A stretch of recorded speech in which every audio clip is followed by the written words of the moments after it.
그랬어요. 성령 충만은 담대함으로 도난한다. 오늘 금요 다니엘 기도에 동참하신 우리 기도의 종들을 축복합니다. 하나님의 모든 역사는 기도하는 사람을 통해서 이루어졌어요. 성경에 기록된 모든 하나님의 역사는 기도로부터 시작되었습니다. 누군가 하나님 앞에 기도했을 때 하나님께서 그에게 기도의 영을 부으시고 하나님의 마음과 소원과 계획을 알려주셨어요. 그래서 그 사람이 그것을 붙들고 기도하며 순종할 때 하나님은 그를 통해서 하나님의 일들을 이루셨어요. 반면에 성경에 나와있는 모든 실패, 모든 고난, 모든 망함은, 무너짐은 기도의 부재, 기도하지 않는 것에서부터 비롯됐어요. 기도하지 않으면 어떻게 되죠? 하나님을 앞서게 돼요. 기도하지 않으면 엉뚱한 길로 가게 돼요. 그 인생은 불을 보듯 뻔한 것이죠. 무너지는 거예요. 그래서 우리가 수요일마다 다윗의 일생을 지금 나누지 않습니까? 그죠? 우리가 다윗의 일생을 쫙 나누면서 뭘 느꼈어요? 수요일마다. 다윗이 기도했을 때는 하나님께서 그의 길을 완벽한 길로, 선한 길로 인도하셨어요. 그를 통해서 다 살았어요, 주변에. 그런데 최근에 우리가 다윗의 일생을 나눌 때 다윗이 기도하지 않고 결정한 모든 일들 때문에 집안이 무너지잖아요. 자녀가 망가지잖아요.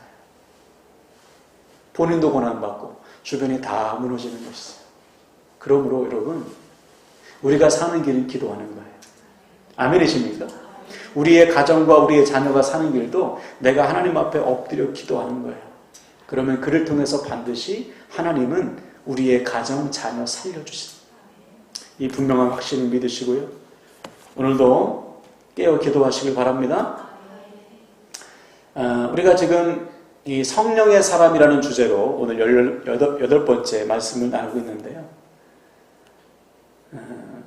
왜 성령 충만해야 되느냐? 성령 충만은 우리를 향하신 하나님의 명령이에요. 명령. 바울은 이렇게 얘기했어요. 에베소 5장 18절 보면 술 취하지 말라. 이는 방탕한 것이니 오직 성령의 충만을 받으라. 성령 충만은 주님의 명령입니다. 너 오직 성령의 충만을 받으라. 왜 그렇죠? 성령 충만을 받아야지만 이 세상을 이길 수가 있어요. 그래서 성령 충만은 누구에게 주시느냐? 구하는 자. 성령 충만을 갈망하는 자에게 하나님은 성령의 충만을 주시는 거예요. 여러분, 이 밤에 성령의 충만함을 구하시길 바랍니다. 지금 말씀을 들을 때도요, 성령을 구하면서 들으세요. 성경에 보니까 성령이 임한 것은 세 가지예요. 기도할 때 임하셨고, 말씀을 들을 때 임하셨고, 복음을 전할 때 임하셨어요. 오늘 성령께서 여러분에게 임하십니다. 예. 그래서 주님도 누가복음 11장 13절에 보면 이렇게 약속하셨어요. 너희가 악할지라도 좋은 것을 자식에게 줄 줄 알거든 하물며 너희 하늘 아버지께서 구하는 자에게 성령을 주시지 않겠느냐. 구하는 자는 반드시 주신다는 거예요. 이 밤에 성령의 충만을 구하시기 바라요. 그래서 성령의 충만이 임한 사람은요, 인생이 완전히 달라져요. 하나님이 들어 쓰시는 거죠. 그래서 오늘 우리 모두가 성령 충만을 구하셔서 성령 충만 받으시고 성령의 충만함으로 기도하시기를 주님의 이름으로 다시 한번 간절히 축원을 드립니다. 아멘. 자, 오늘 우리가 나눌 성령 충만의 주제는 바로 담대함이에요. 담대함. 한번 따라할까요? 담대함. 네. 담대함이라는 것은 성령을 통해서만 주어집니다. 성령 충만이 없는 사람은 담대할 수가 없어요. 성령 충만이 없는 사람은요, 눈에 보이는 대로 살기 때문에 자기보다 큰 것, 자기의 한계를 넘어서는 일을 만나면 두려워합니다. 근데 아무리 약한 사람일지라도 성령이 임하면요, 담대해져요. 세상이 두렵지가 않은 거예요. 그래서 오늘 본문을 다시 보시면, 오늘 본문은 주님께서 제자들에게 주님의 죽으심, 주님의 부활을 예고하신 다음에 하신 말씀이에요. 주님의 말씀을 들은 제자들은 오늘 고백하죠. 믿나이다 그랬어요. 그러니까 31절에 주님께서 묻죠. 예수께서 대답하시되 너희가 이제는 진짜 믿느냐? 이것은 무슨 말이죠? 너희들 아직 믿음 완벽하진 않아. 주님의 죽으심과 부활을 믿는다고 하지만 주님께서 보실 때는 제자들의 믿음이 아직 연약한 거예요. 그래서 32절에 이렇게 말씀하셨어요. 보라, 너희가 다 각각 제 곳으로 흩어지고 나를 혼자 둘 때가 온다. 벌써 왔다. 그러나 내가 혼자 있는 것이 아니고 아버지께서 나와 함께 계시느니라. 주님의 부활하심과 죽으심을 믿는다고 고백하는 제자들에게 주님은 오히려 그들의 고난을 얘기했어요. 그들의 실패를 얘기했어요. 너희들 지금 나를 믿는다고 하지만 잠시 후면 너희들 다 도망갈 거야. 인생의 고난이 닥치면, 문제가 터지면 너 믿음 없는 사람과 똑같아질 거야. 아니, 주님을 믿는다고 하는 제자들에게 주님 좀 격려해 주시지. 왜 너희들 믿음 그거 완전하지 않다고, 오히려 너희들 나 지금 나를 버리고 다 도망갈 거라고 왜 그런 말씀을 하실까? 그 이유가 33절에 나와 있어요. 다 같이 한번 읽어볼까요? 다시 한번 33절 큰 소리로 읽습니다. 시작. 이것을 너희에게 이르는 것은 너희로 내 안에서 평안을 누리게 하려 함이라. 세상에서는 너희가 환난을 당하나 담대하라. 내가 세상을 이기었노라. 아멘. 그렇죠? 주님을 믿는다고 고백하는 제자들에게 주님은 그들의 고난과 실패를 말씀하셨어요.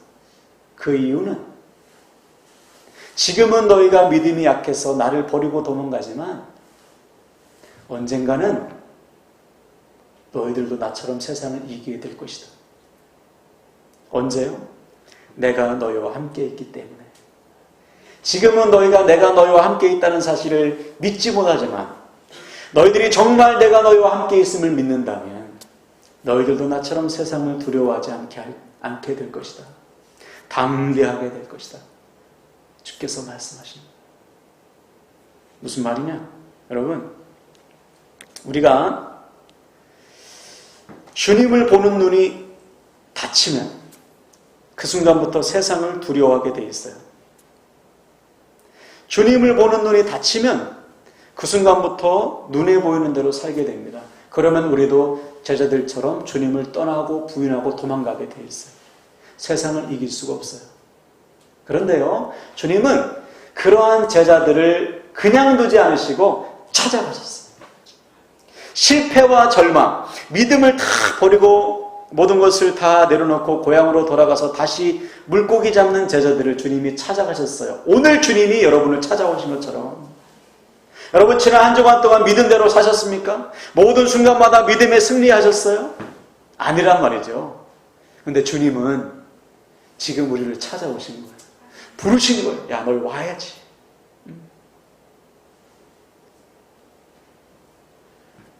그래서 우리에게 다시 무엇을 주시느냐? 성령의 충만함을 주시는 거예요. 성령의 충만. 선포하는 거예요. 담대하라. 내가 이기었노라. 세상을 이겼다. 그 주님이 지금 우리와 함께 계심을 알려주시는 거예요. 실제로 제자들은 주님의 예언대로 다 도망갔어요. 다 도망가서 물고기 잡았어요. 근데 주님이 찾아갔어요. 바울의 기록에 의하면 부활하신 주님이 찾아간 사람이 최소한 500명이라고 했어요. 500의 형제들에게 찾아가셨어요. 찾아가셔서 뭐라고 명령했습니까? 성령이 임할 때까지 기다려라. 성령이 임할 거야. 구하라. 그러니까 제자들이 모였습니다. 성도들이 모였어요. 마가의 다락방에 모였습니다. 120명 정도가 모여서 간절히 기도했어요. 기도했을 때 성령이 임했어요. 성령이 임하자, 성령의 충만함이 제자들과 성도들에게 임하자 어떻게 됐습니까? 두려워서 떨고 세상을 무서워하던 제자들이요, 밖으로 다 뛰쳐나갔어요. 주의 복음을 증거했어요. 복음을 전하다가 순교했어요. 세상이 이제 두렵지가 않은 거예요. 왜 그렇죠? 성령이 임하니까 담대한 거예요.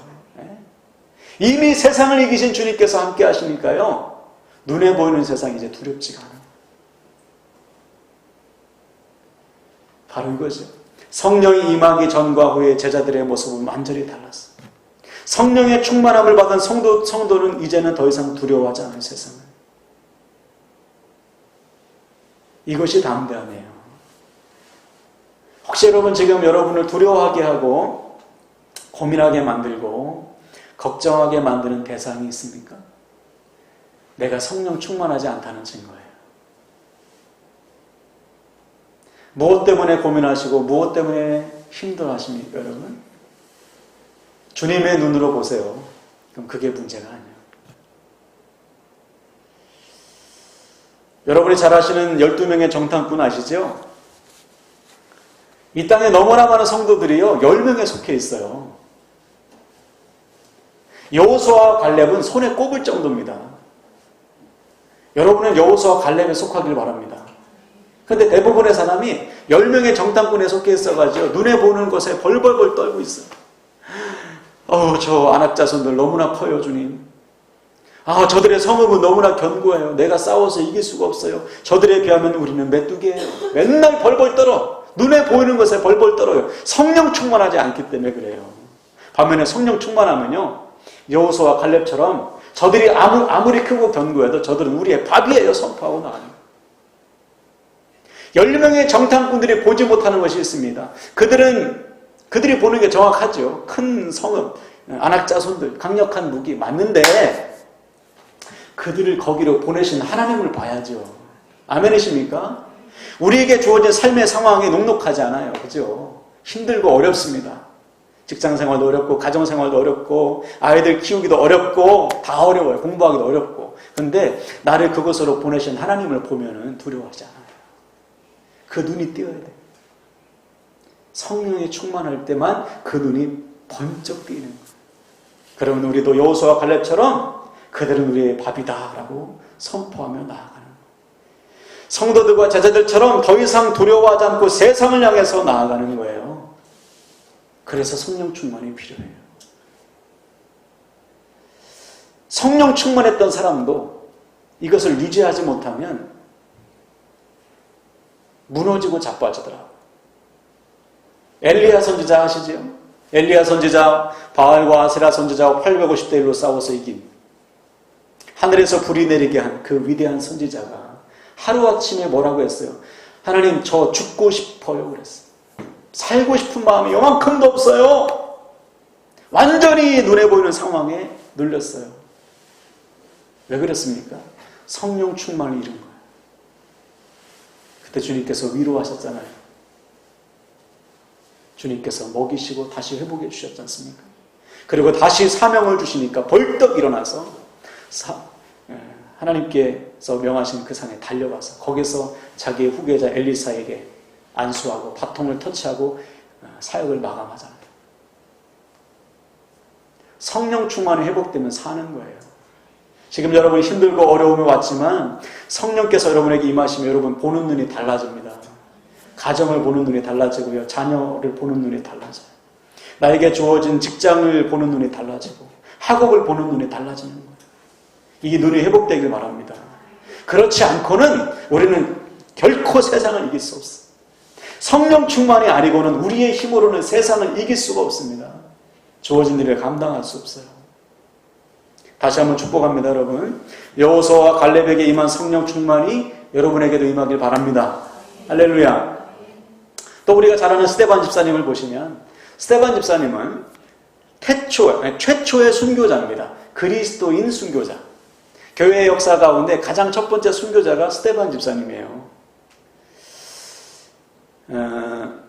유대인들이 던지는 돌에 맞아 순교하셨습니다. 근데 그 돌에 맞을 때, 즉 제가 스데반 집사라고 하면 여러분이 지금 돌 들고서 이를 득득 갈면서 저를 향하고 있는 거예요. 이때 성경은 이렇게 기록하고 있어요. 앞을 보고 한번 읽어볼까요? 시작. 그들이 이 말을 듣고 마음에 찔려 그를 향하여 이를 갈거늘 스데반이 성령 충만하여 하늘을 우러러 주목하여 하나님의 영광과 및 예수께서 하나님 우편에 서신 것을 보고. 아멘. 나를 향해서 이를 갈면서 돌을 던지는 그들을 향해서 스데반은 담대하게 선포하는 거예요. 어떻게 그것이 가능하죠? 지금 성령 충만, 스데반은 성령 충만에 있기 때문에 돌을 던지며 이를 가는 사람들이 두렵지가 않은 거예요. 여러분 혹시 가정에서나 직장에서나 사람과의 관계 속에서 여러분 또 주변 사람들 여러분이 힘들게 하는 사람이 있어요? 성령 충만의 눈으로 보시면 달라져요. 혹시 여러분 주변에 이를 득득 깔면서 그죠? 만나기만 하면 막 여러분을 해코지 할 사람 있습니까? 성령 충만의 눈으로 보시면 달라져요. 두렵지가 않아요. 사도 바울은 더 했어요. 사도 바울은요, 가는 곳마다 암살단을 보냈습니다. 유대교 지도자들이. 왜냐하면 유대교 지도자가 배반해서 그리스도인이 됐으니까 가만두잖아요. 그래서 사도 바울이 가는 곳마다 암살단을 보냈어요. 근데 사도 바울은 전혀 두려워하지 않고 담대히 공개적으로 주의 복음을 증거했어요. 죽는 순간까지. 그래서 사도행전 마지막 장 28장 30절 31절에 보면 너무나 멋진 말씀이 기록되어 있어요. 저도 오랜만에 읽었어요. 여러분 사도행전 마지막 장 마지막 절 기억나십니까? 제가 한번 읽어볼게요. 잘 들어보세요. 이 말씀을 들을 때 우리에게 또 성령이 임할 수도 있어요. 제가 읽겠습니다. 바울이 온 이태를, 두 해죠. 온 두 해를 자기 셋집에 머물면서 자기에게 오는 사람을 다 영접하고 하나님의 나라를 전파하며 주 예수 그리스도에 관한 모든 것을 담대하게 거침없이 가르치더라. 아멘. 따라합시다. 담대하게 거침없이 가르치더라. 지금 바울은 지금 가택 연금 상태입니다. 자기 집에, 전세인지 월세인지 아무튼 새 집에 갇혀있는 상태예요, 지금.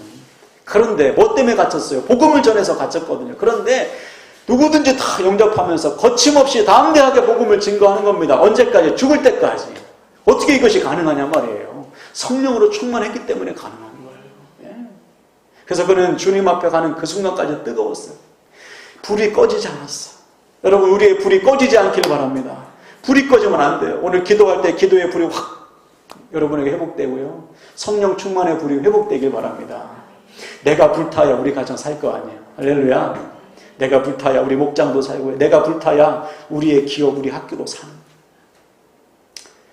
그래서 이 시간 다 같이 결단하는데요.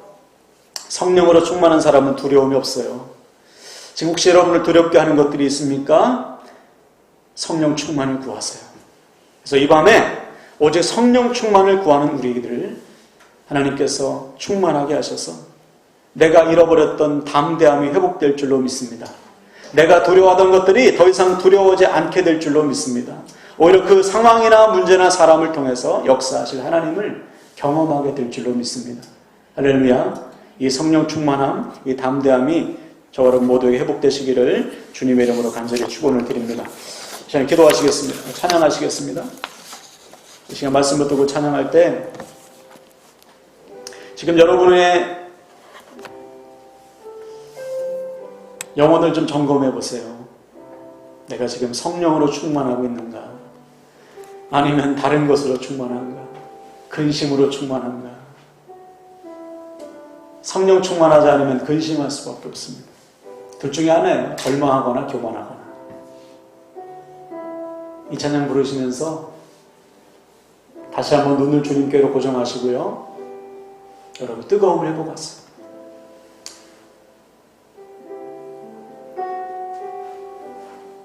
하나님의 소원이에요. 여러분 뜨거워지셔야 돼요. 그냥 기도하시면 안 돼요. 생명 걸고 기도하세요. 여러분이 지금 생명 걸고 기도해야 될 것이 얼마나 많은지 몰라요. 깨어지길 바랍니다. 불이 붙길 바랍니다. 오늘 우리의 기도가 성령의 기도, 성령 충만한 기도, 기도할 때 담대함을 주실 거예요. 할렐루야. 우리 그 마음으로 찬양합시다.